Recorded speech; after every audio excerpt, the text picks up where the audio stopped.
এক মিনিটে ইতিহাসের কিছু গুরুত্বপূর্ণ এমসিকিউ পিওয়াইকিউ দেখে নেব বিভিন্ন কম্পিটিটিভ এক্সামের জন্য। প্রথম প্রশ্ন, ভারতে সিজদা প্রথা কে চালু করেন? উত্তর হবে গিয়াসউদ্দিন বলবন। তিনি সিজদা ও প্রাইবস প্রথা চালু করেছিলেন।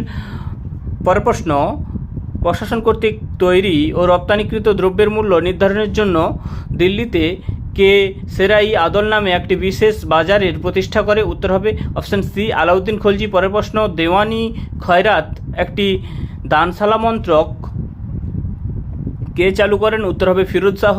পরের প্রশ্ন, যখন ইবন বতুতা ভারতে এসেছিলেন তখন দিল্লির সুলতান কে ছিলেন? উত্তর হবে মোহাম্মদ বিন তুগলক। পরের প্রশ্ন, দিল্লির কোন সুলতানের আমলে সীমানা সর্বাধিক বিস্তার লাভ করেছিল? উত্তর হবে মোহাম্মদ বিন তুগলক।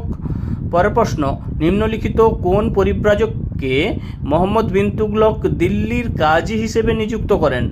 উত্তর হবে অপশান সি ইবন বতুতা। ইবন বতুতাকে কাজী হিসেবে নিযুক্ত করেছিলেন। Thank you.